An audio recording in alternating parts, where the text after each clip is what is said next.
పరిసరాలు పరిశుభ్రంగా ఉన్నప్పుడే ప్రజారోగ్యం బాగుంటుందని గురజాల శాసనసభ్యులు ఎరపతినేని శ్రీనివాసరావు సూచించారు. పిడుగురాళ్ల పట్టణంలోని లెనిన్ స్తూపం వద్దనున్న జిల్లా పరిషత్ పాఠశాల నందు స్వచ్ఛంద్ర స్వర్ణాంధ్ర కార్యక్రమంలో ముఖ్య అతిథిగా ఆయన పాల్గొని పాఠశాల పరిసరాలను శుభ్రం చేసి మొక్కలు నాటారు. ఈ సందర్భంగా ఆయన మాట్లాడుతూ ఏపీ ముఖ్యమంత్రి నారా చంద్రబాబు నాయుడు నాయకత్వంలో రాష్ట్రంలో పరిసరాల పరిశుభ్రత, పారిశుద్ధ్యం, పర్యావరణ స్థిరత్వం వంటి మెరుగుపరిచే దిశగా కూటమి ప్రభుత్వం అడుగులు వేస్తోందని స్పష్టం చేశారు. ప్రతి ఒక్కరూ నివాస ప్రాంతాల్లో నెలలో ఒకరోజు పరిసరాలను క్లీన్ చేసుకోవాలని సూచించారు.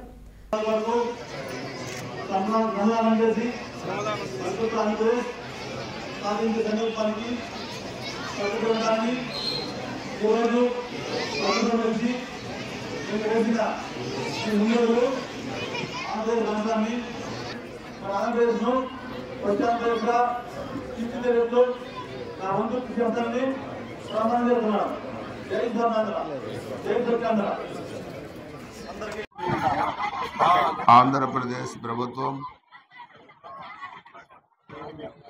ప్రతిష్టాత్మకంగా రాష్ట్ర వ్యాప్తంగా కూడా నిర్వహిస్తున్న ఈ స్వచ్ఛాంధ్ర స్వర్ణాంధ్ర కార్యక్రమం, దీని ప్రధాన ఉద్దేశం రాష్ట్రాన్ని మనం క్లీన్గా పరిశుభ్రతగా ఉంచాలి, పరిసరాలని పరిశుభ్రంగా ఉంచుకోవాలి.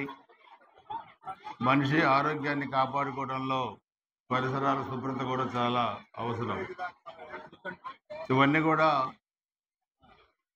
గౌరవ ముఖ్యమంత్రి గారి ఉద్దేశం, రాష్ట్ర ప్రభుత్వ ఉద్దేశం. ప్రభుత్వంతో పాటుగా ప్రజల పార్టిసిపేషన్ కూడా దీంట్లో ఉండాలనేది ఈ కార్యక్రమం లక్ష్యం. సో అందుకే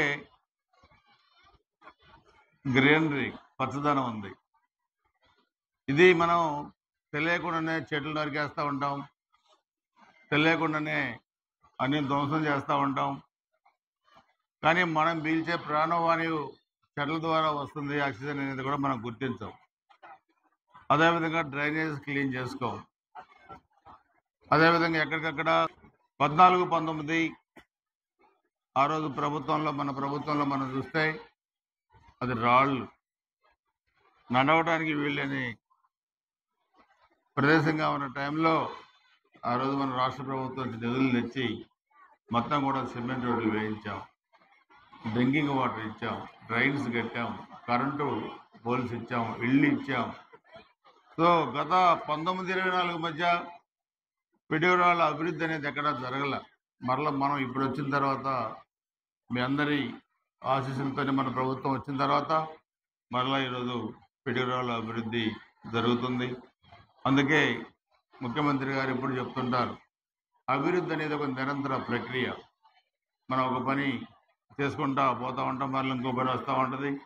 కాబట్టి ఇప్పుడు కూడా ప్రజలు మనపై ఉంచిన విశ్వాసాన్ని మనం నిలబెట్టుకుంటూ అభివృద్ధిలో మనం ముందుకు వెళ్తామని చెప్పి కూడా తెలియజేసుకుంటూ ఈ కార్యక్రమంలో పాల్గొన్న మీ అందరికీ పేరు పేరున హృదయపూర్వక నమస్కారాలు, ధన్యవాదాలు తెలియజేసి సెలవు తీసుకుంటున్నాను. జై హింద్.